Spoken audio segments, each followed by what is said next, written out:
Hello everyone, I'm Doshon Farad. On this edition of Right and Exact, we speak with behavioral architect and social commentator Dr. Cleo Manago.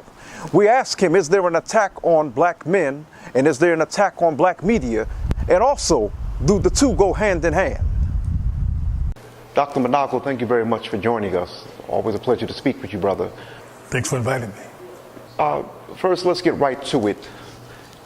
Black men, despite our religion, our social class, our sexuality, we seem to be under assault, and it seems that no matter what we do, we seem to be getting trashed.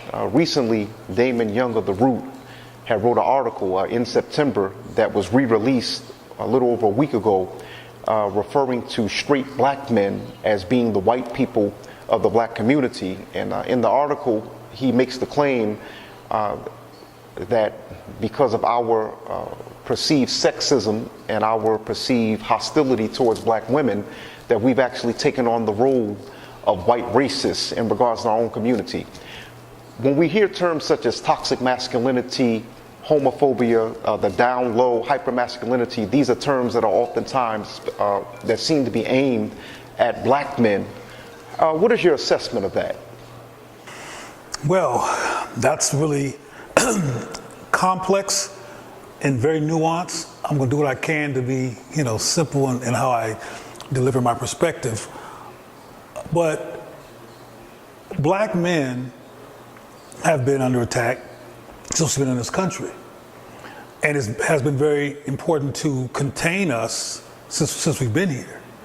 So that's kind of a norm. And the black community has been so involved since enslavement was made illegal in this country. We've been more involved in assimilating, surviving, reducing danger to our lives than we have reconnecting and rehealing as a people who has been wounded and who's walking around with a lot of scar tissue. So the tendency for this society to be anti-black male is going to trickle down into black people because there's been no intervention on the campaign since we've been here to make black men something other than human and simply people, but something dangerous and to be hated. What's really unfortunate about what you're talking about is that was a brother who wrote that. But again, I reiterate my point, and I've said this before, it's going to get worse than that because we have not, as a people, made it a cultural norm to prepare our children to have a critical analysis about the society that we live in. We tell people to go to church, go to school, get an education, and get a job. That's the curriculum. Not have a critical analysis of living in a society that has a bias that's racism and wrong. And because we don't inform our children that racism is wrong, they think they're wrong. And because we don't inform our children about the long-term attack on black men as a cultural part of the backdrop of America, another thing that I want to mention that I think is important to this is that there's been enough dysfunctional, including violent behavior in the black community and issues with fatherlessness, if you will, again with no intervention, for people's disappointment with black men, unhealed, unaddressed, to fester into this kind of stuff like this guy's article. And any other kind of construct that will be used to pile on top of black men something being wrong with them. It's crazy for an article to be written to call white supremacy's most favorite quarry or target the same thing as the targeter. You know what I'm saying? To say that you're just like the one who kills you. On the way to being targeted, you're like the person that's targeting you. That doesn't make any sense. That's some anti-black unresolved rage that brother has that he's put into an article and framed it as some kind of treatise trying to be deep. Now, I'm sorry. No, actually, Dr. Manago, is always your wealth of information. Now, Dr. Manago, you identify as same-gender loving. Some people would say homosexual. If people insist, I mean, the reason I say if people insist because that's not my focus. You have to write. No, no, I wasn't saying. There's a reason I'm saying it, Doc. I know it is. There always is, but I want people to know from my perspective, real quickly, that talking about my sexuality all the time is about as strange as talking about Donald Trump, the heterosexual president. Nobody talks about that because it's not relevant, the sexual part. It's not relevant from my perspective either, but I'm willing to talk about it or address it in any kind of way you want to. Right. Now, the only reason why I'm saying this is because many of these black news sites oftentimes attack, they seem to attack black men, but heterosexual black men in particular. And I've actually seen you before post on Facebook that a lot of the attacks against black men are, these are black men who are seemingly heterosexual. So with the perceived homophobia that exists within the black community that many people have spoken about, ironically, many of these websites that criticize black men for being homophobia, why would you, as a same gender loving man, criticize Damon Young for using that terminology, straight black men? Right. In other words, straight black, because once again, many people have said, that there's a growing problem of homophobia within the black community. So why would you, as a SGL man, criticize him for using the term straight black men are the white people in the black community? Well, first of all, again, the context here is a community of folks called black who have not intervened on the attacks on us or the wounds that have resulted from the attacks. We're busy assimilating, shopping, doing other stuff, praying, not really acknowledging that we're in this situation. As a result of the black community not even engaging that it has same gender loving people, and the only time the topic comes up is under the guise of critique or some kind of religious damnation or some kind of deprecation. It's a community that is wounded and resents the black community. So the gay community is a white racist construct that's just as white and racist as any other white construct. But a lot of our people aren't even trained to decode racism. Matter of fact, I have heard black kids think that, or imply in their conversations that to say something is racist. You're playing the black card. So all of this lack of conversation, which is the problem here, festers into all this dysfunction and intra-black community attack. And people take sides. They become feminists, which is another white construct. That's anti-male, anti-black male in particular. And they become gays and lesbians and LGBT and all this kind of crap. And they get caught up in using these white constructs as safety nets because the black community is not creating a rational, functional space to have the conversation. We're trying to survive, quote unquote. And we're trying to be successful despite white supremacy instead of dismantling its impact on us. You understand what I'm saying? And that's why I said it's going to get worse. Because I didn't read that article. I was offended by the title. But it's significant that they re-released it. Who does that? Why you re-release it? Because the attack wasn't finished. And what makes attack even more powerful, as we've already stated, that the dude is black. So the white folks who are behind it philosophically can't be called racist because it came from the hands of a black person. But look, calling black people white supremacists could only be a consequence of white supremacy. So even if they're not there physically, they're there philosophically. And this whole society is built around accommodating white supremacy. And if black people don't intervene, we're going to keep accommodating. And there's going to be some more stuff coming. That's going to be from black hands. That's going to be crazy. Speaking of more horrific things coming from black hands, and speaking about us being attacked, you've been a regular on Roland Martin's show, which ironically tomorrow is his last day. 2 weeks ago he had been canceled. Many have said, and I think it's fair to say, that we are currently witnessing an attack on black media. You've been in black media for quite some time, although you're a behavioral analysis, you're a social commentator, so of course you've been in media for quite some time. What is your assessment? Why the attack on black media? And I'm sure people listening to that might say, well, that's a dumb question, but what is your assessment on, what we're witnessing right now? Because Roland, of course, he was I don't want to say Roland was the end all and be all, but he actually hosted the only black daily news show that covered our issues. What is your assessment of all this? Nationally syndicated. Nationally syndicated. Well, I don't know and I'm not asking, I'm just giving context what your age is. I'm 40. Okay, well then you might be old enough to remember that there used to be lots of black newspapers in this country. I don't remember the name of them anymore, but when I was younger, there were several of them in almost every major city. But the best way to tell this story is to use BET and what happened to it for context. In short, BET was founded. It did what most new corporations do, trying to figure itself out and making mistakes, moving on, learning, developing.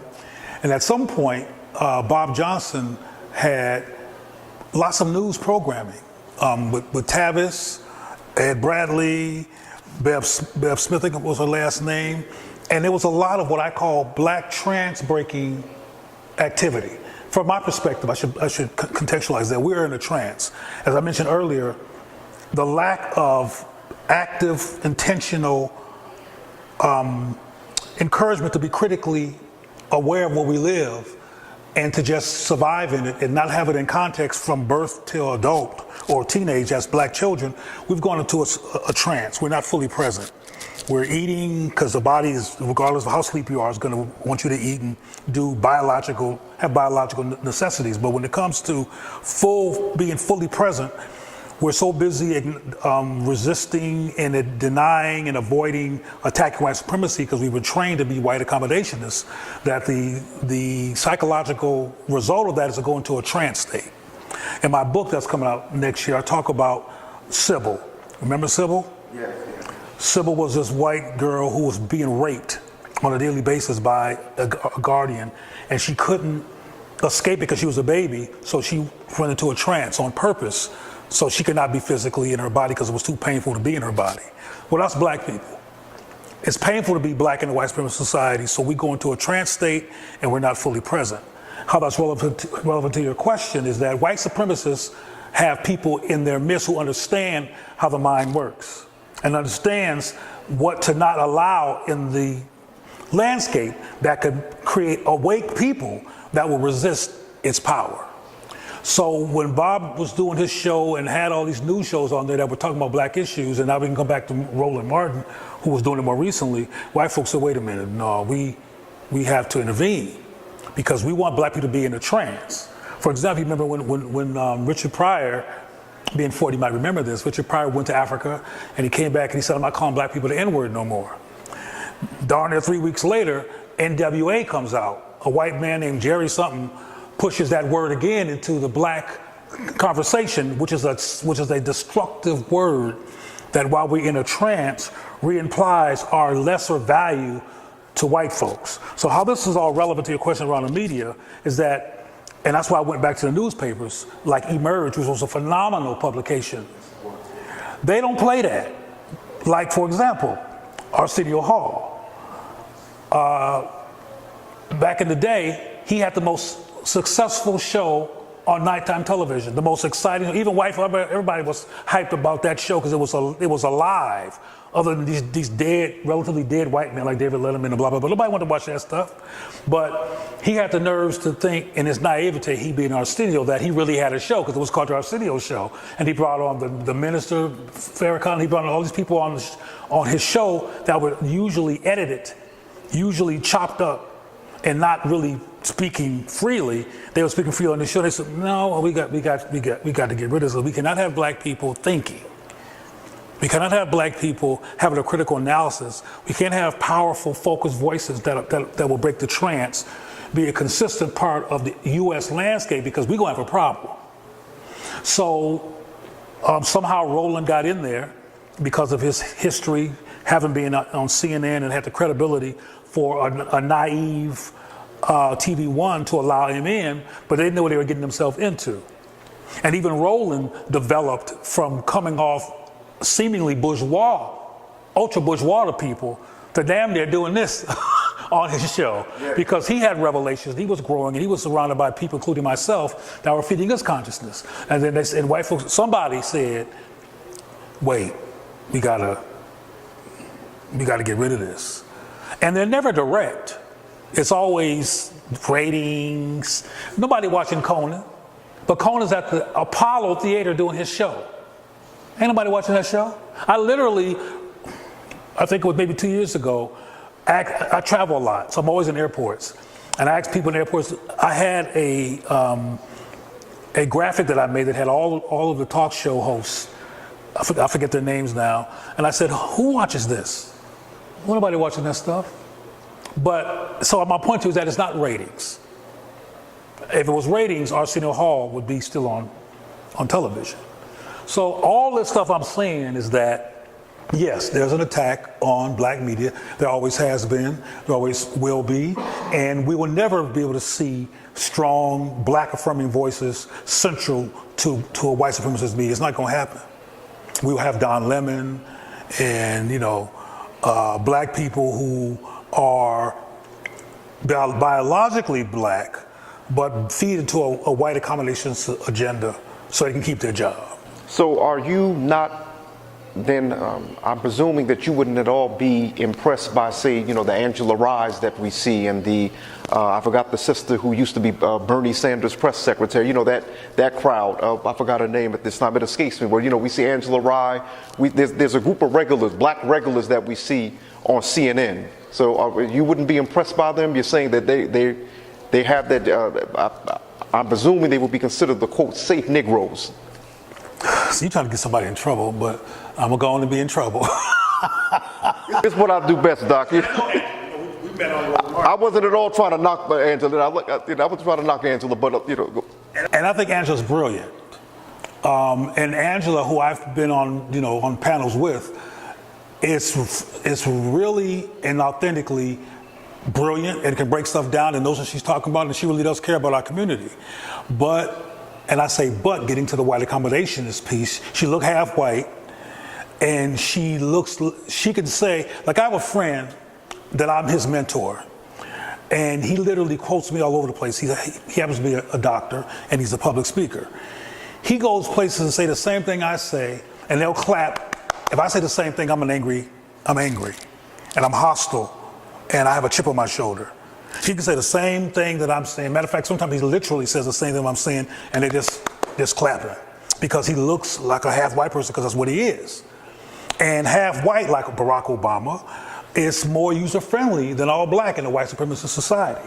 So that's how I assess that Angela's there. I don't think Angela is trying to be a problem or anything like that, but she's a bad sister. But she's there on the Caucasian News Network, on CNN, because of her look. Most of the black people on that channel are either light-skinned or have white partners. For example, they have 3 black men who have their own show segment. One is Van Jones. One is this tall comedian with the fro, I forget his name. And one is Don Lemon. What do they all 3 have in common? All 3 of them have white partners. And there's no such thing as an accidental pattern. That's a contradiction in terms. When it's a pattern, it ain't no accident. So people who are on CNN fit into the accidental pattern of white accommodationists, whether they realize it or not. I mean, some white accommodationist black people are glad to be there, because we're trained to think that if you're on CNN, it's all that. CNN is a white supremacy, white accommodationist, racist station that only allows black people on there that they feel comfortable with, which has nothing to do with what we need as a people. Okay, as we get ready to conclude this interview, Dr. Manago, it's always wonderful seeing you. The Trump White House, okay, President Trump is getting ready to conclude his first year as Commander-in-Chief.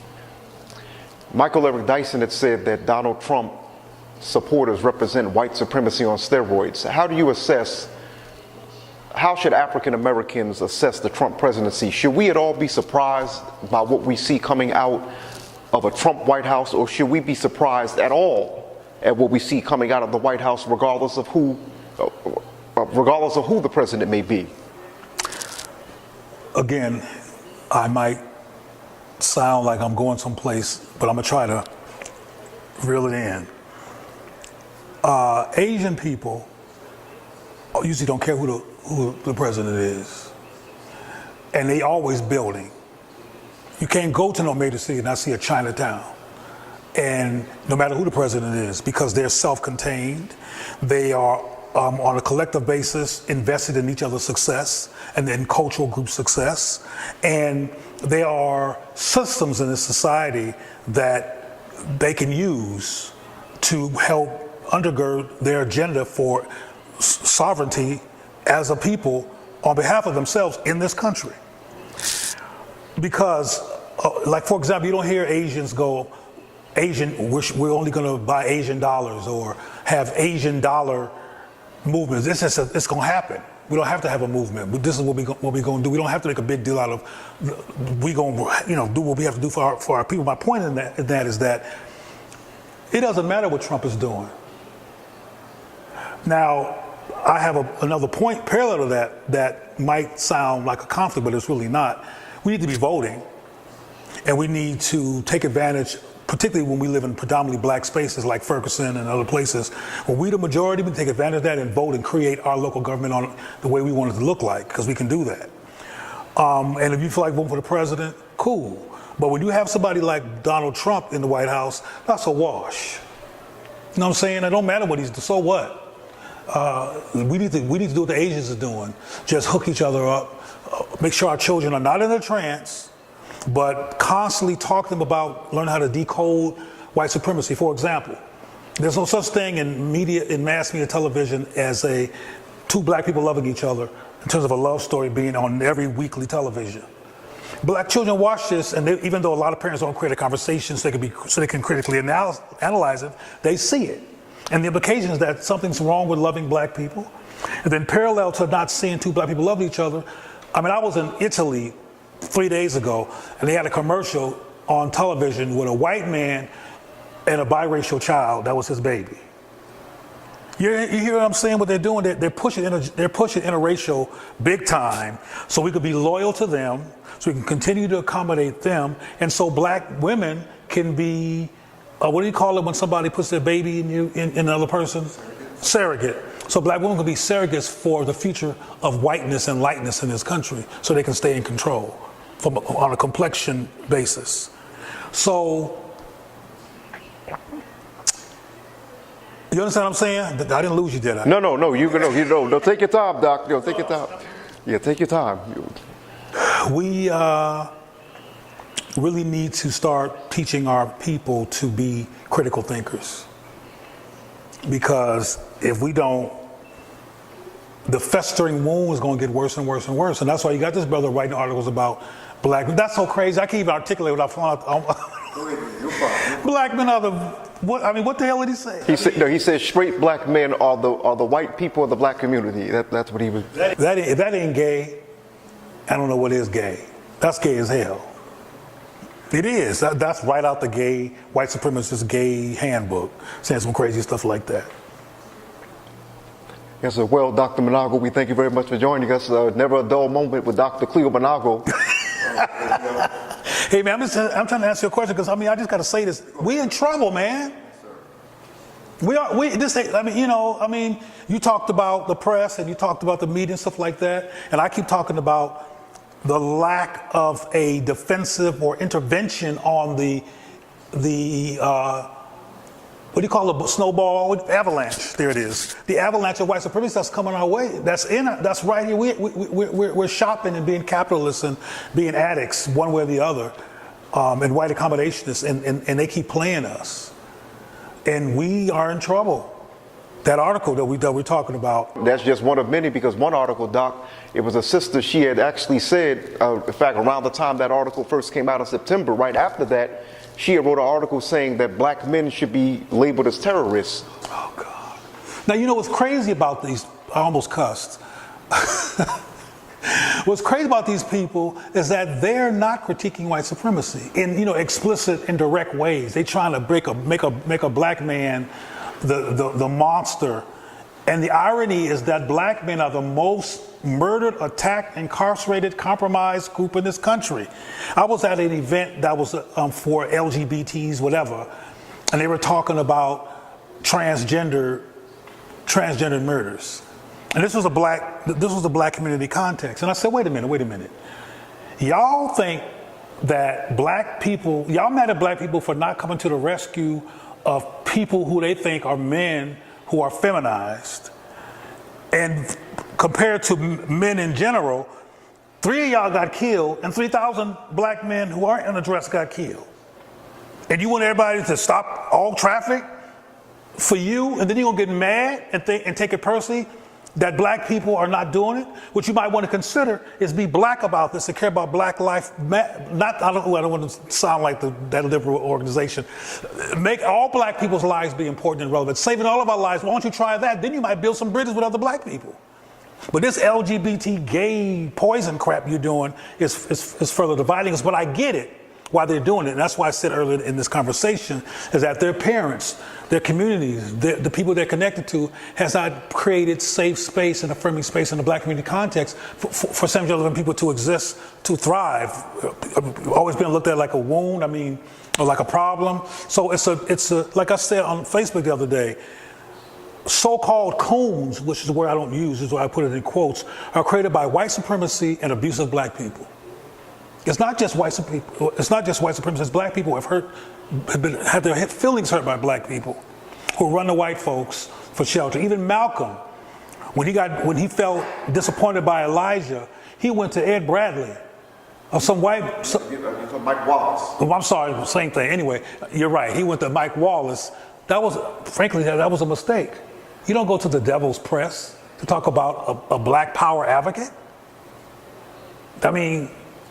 So even Malcolm, who was wounded and hurt, defaulted to white supremacy as a place to go and vent. Same thing people doing who joined the gay movement or who joined the feminist movement. They're going to whiteness to vent because they don't feel safe in blackness. And that lack of safety based on black people acting out because of a white supremacist injury is not put in the context like I just got finished saying. We don't tell our children about the white supremacist injury. Get a job, go to school, get an education, and be somebody's employee. That's the curriculum. Have you heard that curriculum before? Definitely, all of my life. Not be powerful, not resist white supremacy. Like, I'll give you one story real quick. I was on a PATH train I don't know if you know about PATH. Yes, we know. Yes, I'm a New Yorker as well. New York, New Jersey. We know about the PATH. Okay, then you know. We know about the PATH. Okay. I was on the PATH train going from Manhattan over to New Jersey. And because of the Roland Martin show and all the things I've done, people recognize you, whatever. So this brother came up to me. He must have been 26 and go, Cleo, it's good to meet you, man. I see you a real long time. You blah, blah, blah, all this stuff. And we were both on the train together and traveling. And he said, yeah, man, I really appreciate the stuff you say, but I get my revenge. And I'm like, oh, okay. He said, yeah, I'm going to say this without cussing because he cussed. I be effing white women. I get mine. I said, what? He said, I get my revenge on them. I be effing these white women. And I said, wait a minute. If you want to get your revenge, since you claim that's what your agenda is, love a black woman and raise some powerful black children who love themselves. That's revenge. Who are not going to be passive, white accommodationists, white supremacists joining the club. That's revenge. But giving white women black, you can beat it. That's the damn reward. That's not no punishment. And you didn't say you raped them. That would be problematic. But if you just giving black to white women, you are rewarding them. And I wrote an article called In the HuffPost Live, you wrote an article for HuffPost? No, they don't like you. I'm sorry. Right. The article was called "Rewarding White Supremacy with Black." That's what the article was called, and it was about that interaction. And see, the reason I raise that is because we ain't getting it. We keep on accommodating whiteness, even with the goal of revenge. We have some conversations we have to have as a people, man, because it's gonna get worse. It's gotten worse. It's pretty bad that nothing was perfect about TV One or News One now, but it was better that it existed than not exist. And we're in danger optically and politically that, particularly in the Trump era, there's no interruption on the media level of their madness. With CNN and NBC and all this other stuff, these people who are on different sides of the white supremacy spectrum, either it's the left side, the liberal side of white supremacy, or the straight up Trump side of white supremacy. It's white supremacy with a spectrum.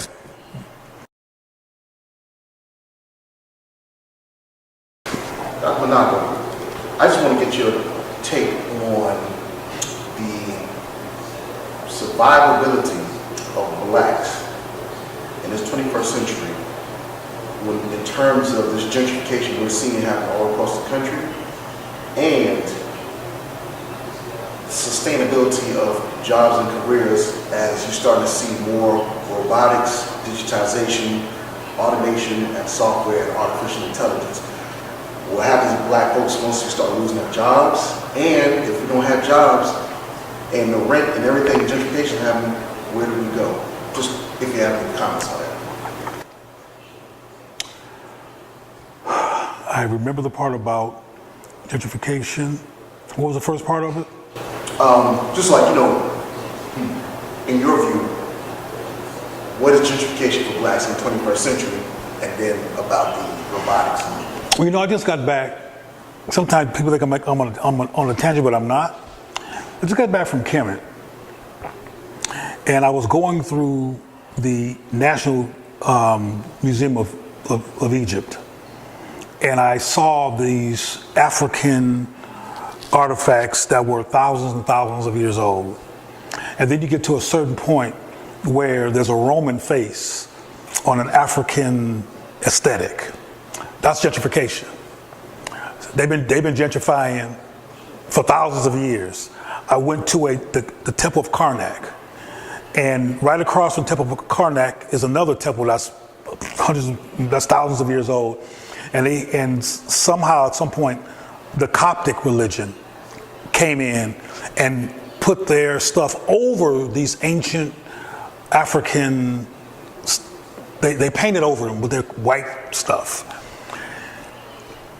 We have to wake up at the risk of being redundant, because whatever white folks want to do to us, they're going to be able to do. They come to DC, they come to South Central Los Angeles, they come wherever they want to come, and because we've been conditioned to not value it because it's black, it's black. It don't got no value. I want to go live in East White Folks, whatever the place is called, then we sell it because we can't wait to get out of this black stigmatized situation. See, as long as we don't understand that white supremacy is a perpetually scheming agenda, that we are its main target, they're going to do whatever they want to do.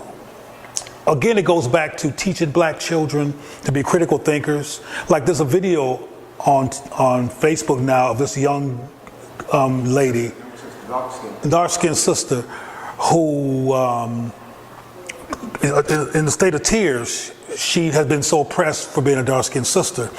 Then there's people around her, other girls and young ladies, half of them who happen to be light-skinned, which might be optically relevant, I don't know. But they say, but you have a great smile. But there's no critique or no analysis of why she's sitting up here suffering from the myth of her inferiority in the first place. And nobody in the room is equipped to do that. They all going, yeah, but you got a great smile. No, she needs to know, and black people need to know that, wait a minute, that perspective is based on a flaw. It's the society that's messed up, not you. And have a clear analysis about understanding that, because getting to your concern about gentrification and getting to the issue of jobs, people who are preparing their children to survive and to professionally thrive in whatever kind of environment that's going to be created, they're going to do fine. Like Asian communities that I mentioned, you can have robots, satellites, they're going to be right there ready. They're no better than us. They are no more equipped than us, but they're less confused than us. And also, just to be real clear, they're less under attack than us. They're called the, quote, model minority. And that's white folks making those determinations. The answer to all of our problems is having a black affirming critical analysis and learning to value being black and learning to decode the plethora of anti-black messaging. For example, like I said earlier, that black children cannot turn on the television and see two black people in love, or a black family of children all adoring each other. That's not a comedy, let's be clear. Because if people are laughing and clapping throughout the show, that implies that it's not serious. Particularly in contrast, when they can see white people loving each other, frolicking through the meadow and playing with dogs and loving their children without a clap track. That black children don't get to see that does great damage to our self-concept, and the N-word bolsters the implication of black inferiority. We got to stop that word too, and give our children a critical analysis of that word. You know, some of our kids say, well, we're taking it back, but it ain't yours. How you gonna take back something that ain't yours? That's white supremacy's word. That's where it came from. So gentrification, like I say in Boyce Watkins' film, I say whether it's gentrification, assassination, all these Asians, I forgot the whole thing, but it's an attack on black folks. And we have to stop praying to a white God and being passive and thinking that money is going to solve our issues. Self-love and self-respect is what's going to resolve our issues. And in a white supremacist society, you don't get to make the presumption that self-respect is just going to show up. We have to create the context that leads to that intentionally. I mean, it's crazy that we have black women running around here with Farrah Fawcett's hairstyle, with a serious face, like they don't look crazy, walking down the street all with their Starbucks, like you don't look like. Anyway, it's insane. I mean, one of the things about getting back to Kemet that I mentioned on Facebook is that our ancestors wore hair pieces too, but they wore hair pieces that looked like this, that enhanced and glorified this. And some of them had big, huge hair pieces, but it was quote unquote nappy, because they were glorifying Africanness and blackness and making it even bigger, as opposed to shrinking it under a blonde weave. These blonde weaves are a reverberation of a lot of things, but getting back to the television and the lack of black on black love examples and no analysis, we're sitting ducks.